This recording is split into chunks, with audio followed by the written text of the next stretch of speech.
There you go. Hey everybody, my name's Ed. Okay, so it's been a while since I uploaded a video, but I'm back today with another haul video. We're just gonna jump into it. Just got a couple of more modern comics, and the rest are gonna be back issues.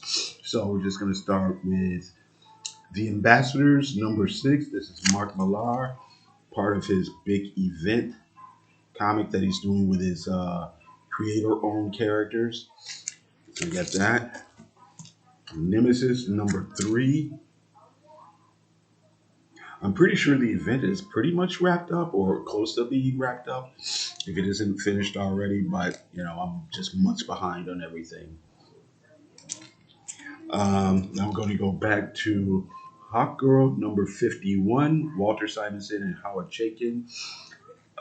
This was part of the year one later. So this was like the kind of initiative they did right after the 52 weeks or whatever it was.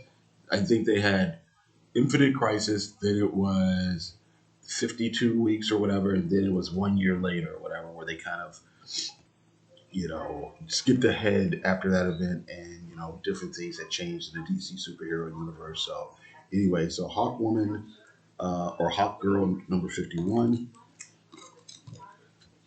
#50. Okay. Kill Raven, #4 of 6, Alan Davis and Mark Farmer. This is from, let's say on here, yeah, early 2000s. All right.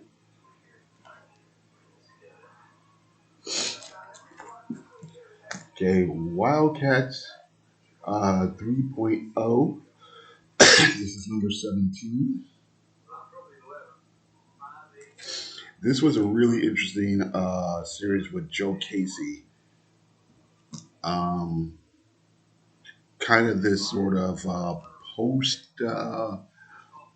just taking a whole different take on like the whole superhero genre. It's kind of this post, I don't want to say postmodern, but just kind of pushing the genre in a little new direction with these Wildcats characters. And they do, there's a lot of like corporate espionage, there's some science fiction elements to it, there's bits of satire. So it's really interesting and really intriguing. But again, so this is 17, Joe Casey, Sean Phillips. This is issue 18.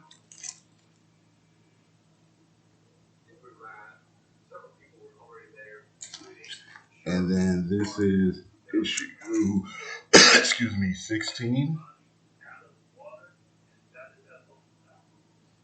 All right. Okay. Gonna go back a little bit more. Here is John Byrne's Next Men from the early 90s. This is issue 20.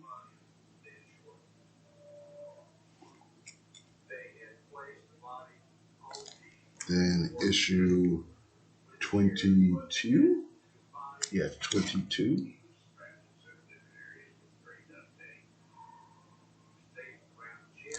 All right.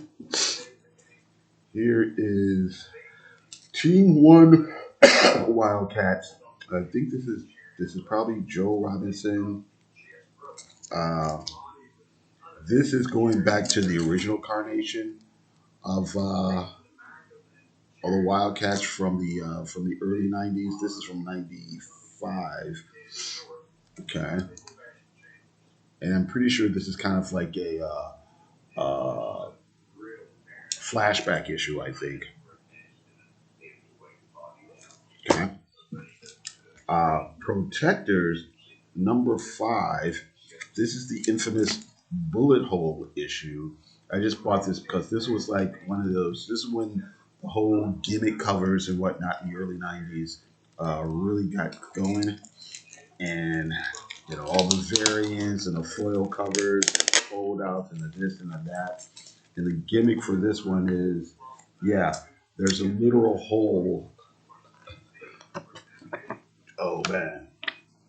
But you can tell there's a literal hole through the entire issue.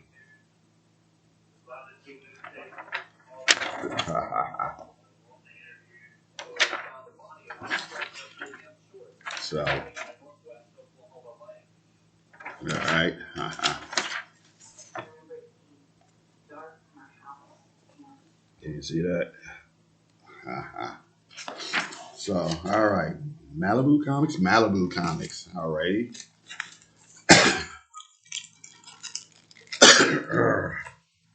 This is Action Comics number 592, John Byrne, Superman. I think this was part of a two-part story where supposedly I think Darkseid gets Superman to have a affair with Big Barda, and I believe he like videotapes it or something like that. So I got to get the other issue. I got to get the other issue that goes along with this storyline. All right. Going back, when is this? This is 80. Oh, no, it doesn't say. All right, it doesn't matter. Uh, Going back a little bit further, still in the 80s, Vigilante number 9. This character was kind of like, um,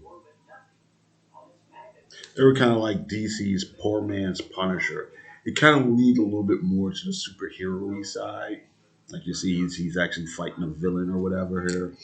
And it's kind of, it's a weird thing where they're trying to have it both ways. On one hand, they wanted to make him, tough and gritty, and he's the guy who will kill the bad guys or whatever.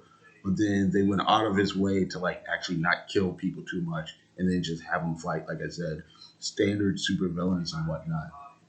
But okay, at least for the first part, at least for the first part of the series. I think a little bit later on, it got a little bit more grounded, and it was back to like detective crime stuff. But all right, anyway, John Sable Freelance number 2 from First Comics. This is Mike Grell. Is number 2. Dig that title. Death is a bum deal.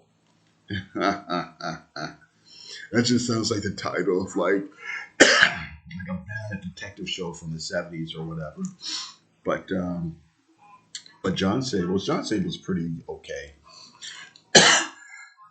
He's this kind of mercenary character um, who also moonlights as a children's book author or whatever.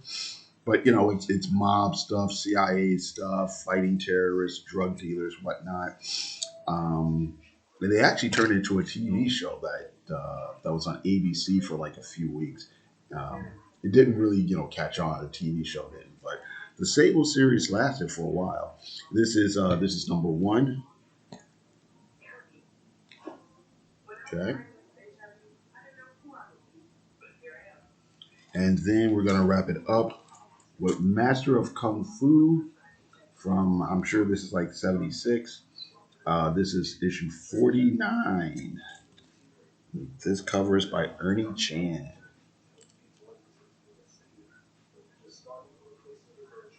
All right, okay, so just to go backwards, so Master of Kung Fu, some martial art, this 70s martial art stuff. John Sable, 1 and 2. Crime stories, crime action adventure, grounded crime action adventure. Vigilante, wannabe Punisher stuff. Watered down Punisher, that's a good one. Superman, revamped Superman. Give it cover. Protectors, some obscure super team from Malibu. The gimmick cover.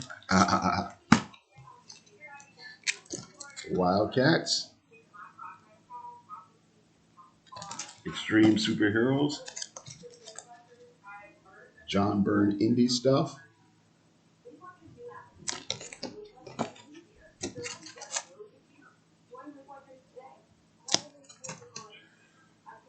Wildcats. Revamp of the Extreme Heroes. Oop.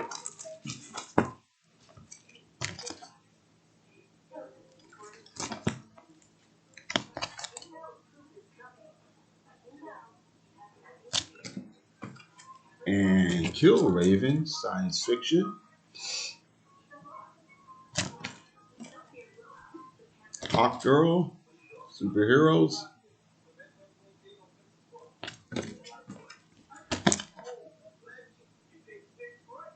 And then more edgy superheroes from Mark Millar. Modern edgy superheroes from Mark Millar.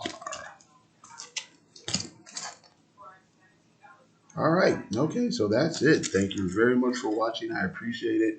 You guys have a great day. Thanks.